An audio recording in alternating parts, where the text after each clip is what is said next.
ब्रज की धरती पर एक ऐसा पर्वत है जिसे करोड़ों भक्त केवल पत्थरों का ढेर नहीं बल्कि स्वयं भगवान श्री कृष्ण का साक्षात स्वरूप मानकर प्रणाम करते हैं। यही वो पावन गिरिराज गोवर्धन है जिन्हें श्री कृष्ण ने अपनी छोटी सी उंगली पर धारण करके संपूर्ण ब्रज की रक्षा की थी। तभी से लेकर आज तक अनगिनत संत, महापुरुष और भक्त उनकी परिक्रमा करते आए हैं। लेकिन क्या आपने कभी ये सोचा है कि जिस गोवर्धन की हम आज परिक्रमा करते हैं, क्या वे सदा इसी प्रकार पृथ्वी पर विराजमान रहेंगे? ब्रज में वर्षों से एक प्रसिद्ध मान्यता प्रचलित है कि गोवर्धन महाराज प्रतिदिन एक तिल के समान छोटे होते जा रहे हैं।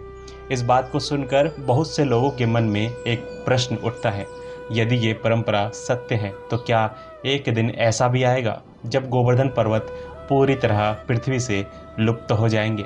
और यदि ऐसा हुआ तो क्या कलयुग के अंत तक गोवर्धन का अस्तित्व बना रहेगा, या फिर इस रहस्य का अर्थ कुछ और ही है जिसे हम आज तक सही रूप में समझ नहीं पाए?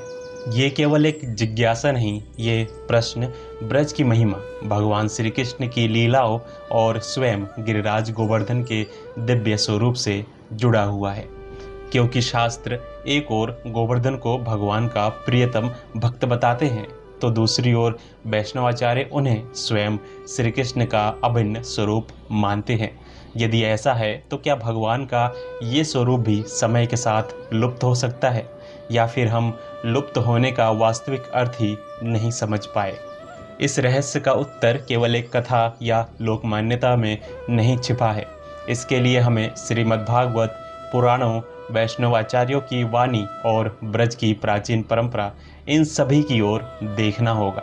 क्योंकि संभव है कि जिस प्रश्न का उत्तर हम हाँ या ना में खोज रहे हैं, उसका वास्तविक रहस्य हमारी कल्पना से कहीं अधिक गहरा हो। आइए श्रद्धा और शास्त्र दोनों को साथ लेकर इस अद्भुत रहस्य को समझने का प्रयास करते हैं कि क्या सचमुच कलयुग के साथ गोवर्धन पर्वत भी पृथ्वी से लुप्त हो जाएंगे, या फिर इसके पीछे छिपा सत्य कुछ और ही है। इस रहस्य का उत्तर जानने के लिए पहले हमें ये समझना होगा कि आखिर गिरिराज गोवर्धन है कौन। क्योंकि यदि हम उन्हें केवल एक पर्वत मानेंगे तो इस प्रश्न का उत्तर कभी नहीं मिल पाएगा। लेकिन यदि हम शास्त्रों और संतों की दृष्टि से गोवर्धन को समझेंगे, तब इस रहस्य की पहली परत स्वयं खुलने लगेगी। अधिकांश लोग गोवर्धन को केवल उस पर्वत के रूप में जानते हैं जिसे भगवान श्री कृष्ण ने इंद्र के प्रकोप से ब्रजवासियों की रक्षा करने के लिए अपनी कनिष्ठा उंगली पर धारण किया था। निसंदेह ये घटना गोवर्धन की महिमा का सबसे प्रसिद्ध प्रसंग है। लेकिन आश्चर्य की बात यह है कि गोवर्धन की महिमा केवल यहीं तक सीमित नहीं है। वैष्णवाचार्य बताते हैं कि उस दिन श्री कृष्ण ने केवल एक पर्वत नहीं उठाया था, बल्कि अपने ही एक अत्यंत प्रिय स्वरूप की सेवा और महिमा को संसार के सामने प्रकट किया था। श्रीमद् भागवत में गोवर्धन पूजा का प्रसंग आता है, जब श्री कृष्ण ने ब्रजवासियों से इंद्र यज्ञ रोककर गोवर्धन की पूजा करने के लिए कहा।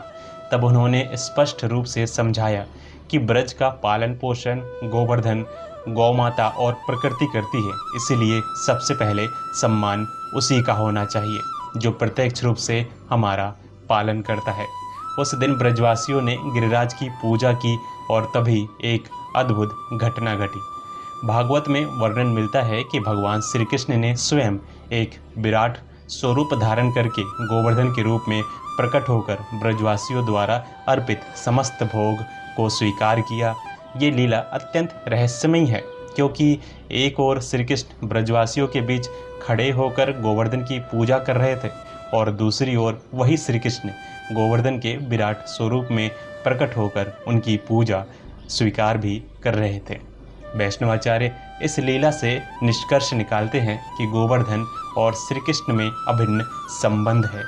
इसी भाव को आगे बढ़ाते हुए गौड़ीय वैष्णव परंपरा में गोवर्धन को श्री कृष्ण का साक्षात स्वरूप माना गया है। वही श्री रूप गोस्वामी सहित अनेक आचार्यों ने गिरिराज की महिमा का वर्णन करते हुए उन्हें केवल एक पर्वत नहीं बल्कि भगवान की करुणा और सेवा का जीवंत प्रतीक बताया है। यही कारण है कि श्रील सनातन गोस्वामी, श्रील रघुनाथ दास गोस्वामी और ब्रज के अनेक महान संतों ने अपना अधिकांश जीवन गिरिराज गोवर्धन की शरण में बिताया। उनके लिए गोवर्धन की परिक्रमा केवल एक धार्मिक परंपरा नहीं थी, बल्कि स्वयं श्री कृष्ण की परिक्रमा थी। आज भी लाखों भक्त नंगे पैर गिरिराज की परिक्रमा इसी भावना से करते हैं कि वे पत्थरों के नहीं बल्कि प्रभु के चरणों की परिक्रमा कर रहे हैं। यही से हमारे मूल प्रश्न की गंभीरता और बढ़ जाती है। यदि गिरिराज गोवर्धन वास्तव में भगवान के अभिन्न स्वरूप है, यदि वे केवल एक पर्वत नहीं बल्कि स्वयं श्री कृष्ण की दिव्य लीला के साक्षी और स्वरूप है, तो क्या ऐसा दिव्य स्वरूप भी कलयुग के अंत में पृथ्वी से लुप्त हो सकता है, या फिर गोवर्धन के लुप्त होने का अर्थ कुछ और ही है जिसे हम सामान्य दृष्टि से समझ नहीं पा रहे। इस प्रश्न का उत्तर जानने से पहले हमें एक और प्राचीन मान्यता को समझना होगा जिसे ब्रज का लगभग हर भक्त जानता है। कहा जाता है कि गिरिराज गोवर्धन प्रतिदिन एक तिल के समान छोटे होते जा रहे हैं। लेकिन क्या ये केवल लोक विश्वास है या फिर इसके पीछे कोई प्राचीन परंपरा और आध्यात्मिक अर्थ भी छिपा है? अब तक हमने ब्रज की परंपरा और संतों की वाणी को समझा, लेकिन यदि हमें इस प्रश्न का संतुलित उत्तर देना है तो हमें शास्त्रों की ओर भी चलना होगा, क्योंकि किसी भी सनातन विषय का अंतिम आधार केवल लोक मान्यता नहीं बल्कि शास्त्र और आचार्य की व्याख्या मानी जाती है। सबसे पहले एक महत्वपूर्ण बात समझना आवश्यक है। भागवत, विष्णु पुराण, हरिवंश और अन्य प्रमुख ग्रंथों में ऐसा कोई स्पष्ट श्लोक नहीं मिलता जिसमें ये कहा गया हो कि कलयुग के अंत में गोवर्धन पर्वत पृथ्वी से लुप्त हो जाएंगे। इसीलिए ऐसा दावा करना कि शास्त्रों ने सीधे सीधे ये भविष्यवाणी की है उचित नहीं होगा। लेकिन इसका अर्थ ये भी नहीं कि इस विषय पर शास्त्र मौन है। वैष्णवाचार्य बताते हैं कि भगवान के धाम और भगवान के स्वरूप को केवल भौतिक दृष्टि से नहीं समझा जा सकता। ब्रज, वृंदावन, राधा कुंड, श्याम कुंड और गिरिराज गोवर्धन, इन सभी को अप्राकृतिक धाम का प्रकट स्वरूप माना गया है। अर्थात ये केवल पृथ्वी पर स्थित स्थान नहीं है बल्कि भगवान की नित्य लीलाओं से जुड़े दिव्य धाम हैं जो समय समय पर प्रकट और अप्रकट होते हैं। यही कारण है कि ब्रज के संत नष्ट और अंतर्धान शब्दों में बहुत बड़ा अंतर बताते हैं। नष्ट वो होता है जिसका अस्तित्व समाप्त हो जाए, लेकिन अंतर्धान का अर्थ है सामान्य मनुष्य की दृष्टि से ओझल हो जाना, जबकि उसका वास्तविक अस्तित्व बना रहे। यही सिद्धांत भगवान श्री कृष्ण की प्रकट लीलाओं पर भी लागू होता है। जब श्री कृष्ण ने अपनी पृथ्वी लीला का समापन किया तो शास्त्र ये नहीं कहते कि भगवान का अस्तित्व समाप्त हो गया, वे केवल अप्रकट हो गए। इसी प्रकार वैष्णवाचार्य समझाते हैं कि भगवान का धाम भी नष्ट नहीं होता बल्कि आवश्यकता अनुसार प्रकट और अप्रकट होते हैं। यदि इस सिद्धांत को गोवर्धन पर लागू करें तो एक अत्यंत गहरा संकेत मिलता है। संभव है कि कलयुग के अंतिम चरणों में गोवर्धन का बाहरी स्वरूप आज जैसा न रहे। समय, प्रकृति और युग परिवर्तन का प्रभाव पृथ्वी पर स्थित प्रत्येक भौतिक वस्तु पर पड़ता है, लेकिन इसका ये अर्थ नहीं कि गिरिराज की दिव्यता समाप्त हो जाएगी, क्योंकि जिस गोवर्धन को संत श्री कृष्ण का स्वरूप मानते हैं उसका आध्यात्मिक अस्तित्व किसी युग के समाप्त होने से समाप्त नहीं हो सकता। इसीलिए ब्रज के अनेक संत कहते हैं कि गिरिराज को केवल पत्थरों की ऊंचाई से मत मापो। यदि कोई व्यक्ति केवल पर्वत की ऊंचाई देखेगा तो उसे परिवर्तन दिखाई देगा, लेकिन यदि वही व्यक्ति श्रद्धा से देखेगा तो उसे वही गिरिराज दिखाई देंगे जिन्होंने ब्रजवासियों की रक्षा के लिए स्वयं भगवान के हाथों का स्पर्श पाया था। अब प्रश्न केवल इतना नहीं रह जाता कि गोवर्धन रहेंगे या नहीं। वास्तविक प्रश्न ये है कि क्या कलयुग के अंत तक भी मनुष्य में इतनी श्रद्धा शेष रहेगी कि वो गिरिराज को उसी दिव्य भाव से पहचान सके। शायद यही वो बिंदु है जहाँ इस पूरे रहस्य का वास्तविक अर्थ बदलने लगता है। लेकिन अभी अंतिम निष्कर्ष शेष है। यदि गोवर्धन वास्तव में श्री कृष्ण का स्वरूप है तो भक्तों को उनके भविष्य की चिंता करनी चाहिए या अपनी भक्ति के भविष्य की। अब हम इस पूरे विषय के सबसे महत्वपूर्ण चरण पर पहुंच चुके हैं। अब तक हमने शास्त्रों, वैष्णव परंपरा और संतों की वाणी के आधार पर ये समझने का प्रयास किया है कि गिरिराज गोवर्धन केवल एक पर्वत नहीं बल्कि भगवान श्री कृष्ण के दिव्य स्वरूप के रूप में पूजित है। लेकिन अब अंतिम प्रश्न हमारे सामने है, क्या कलयुग के अंत तक गोवर्धन पर्वत वास्तव में पृथ्वी से लुप्त हो जाएंगे? यदि केवल उपलब्ध शास्त्रीय प्रमाणों की बात करें तो ऐसा कोई स्पष्ट कथन नहीं मिलता कि कलयुग समाप्त होते ही गोवर्धन पृथ्वी से विलुप्त हो जाएंगे। इसलिए ऐसा निश्चित दावा करना उचित नहीं होगा। लेकिन वैष्णवाचार्य इस विषय को एक अलग दृष्टि से समझाते हैं। वे कहते हैं कि भगवान के धाम को केवल भौतिक आँखों से नहीं समझा जा सकता। जिस प्रकार भगवान श्री कृष्ण आज भी अपने भक्तों के हृदय में विराजमान है, उसी प्रकार उनका धाम भी केवल पत्थरों, वृक्षों और मिट्टी तक सीमित नहीं है। इसी कारण ब्रज के संत एक अत्यंत सुंदर बात कहते हैं, गिरिराज कभी छोटे नहीं होते, छोटा तो मनुष्य का विश्वास होता है। जब कलयुग बढ़ता है तो सबसे पहले मनुष्य के भीतर से श्रद्धा कम होती है, धर्म छिन्न होता है, भक्ति दुर्लभ होती जाती है और भगवान के प्रति प्रेम घटने लगता है।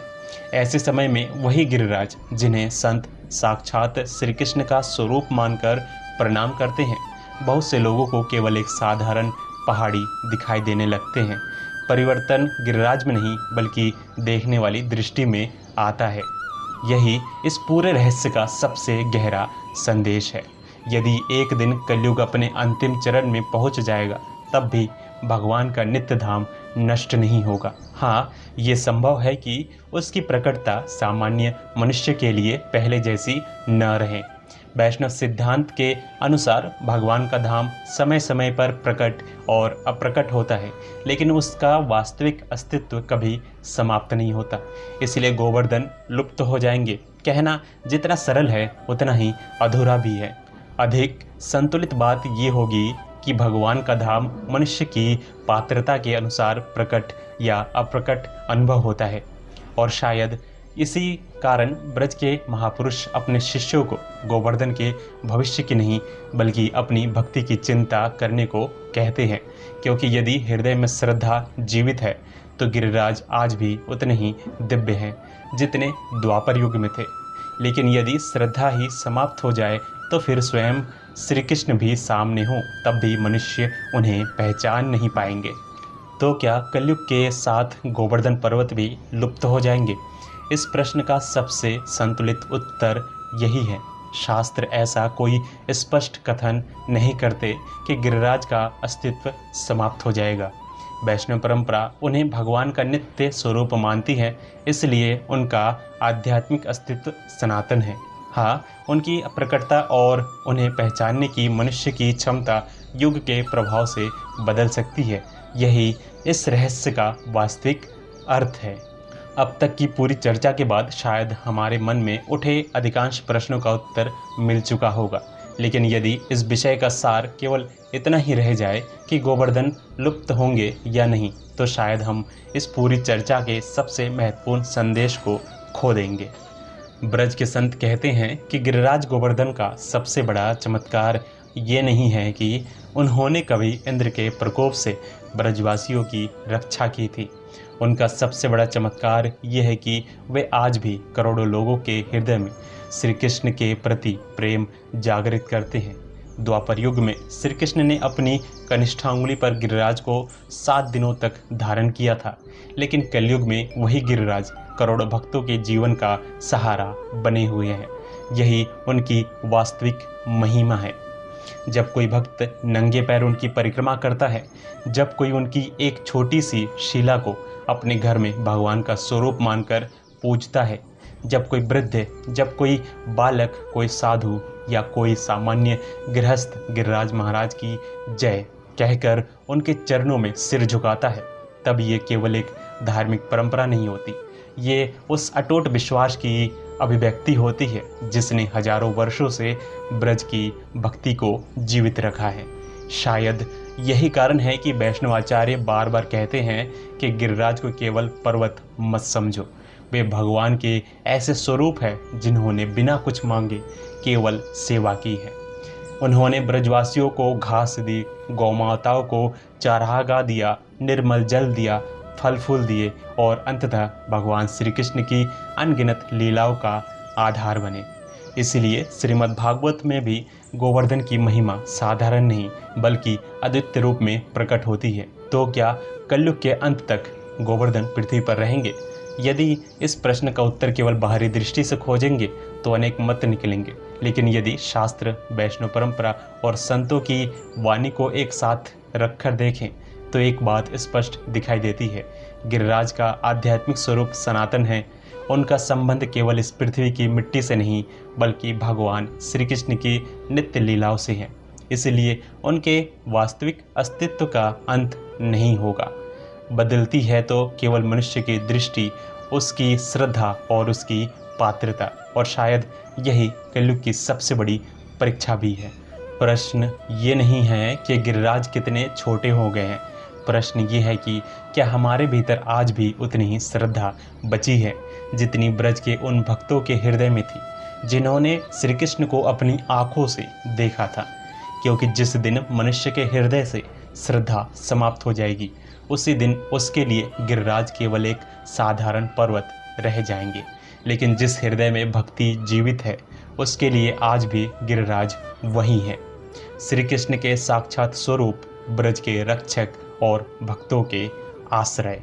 इसलिए ब्रजवासी आज भी बड़े प्रेम से कहते हैं गिरिराज महाराज की जय, क्योंकि उनके लिए ये केवल एक उद्घोष नहीं बल्कि विश्वास है कि जब तक भगवान श्री कृष्ण की भक्ति इस संसार में जीवित रहेगी तब तक गिरिराज की महिमा भी कभी समाप्त नहीं होगी। इसी श्रद्धा और प्रार्थना के साथ हम भगवान श्री गिरिराज महाराज के चरणों में प्रणाम करते हैं और प्रार्थना करते हैं कि वे हम सभी को भी अपने चरणों की सेवा और श्री राधा कृष्ण की निष्काम भक्ति का आशीर्वाद प्रदान करें।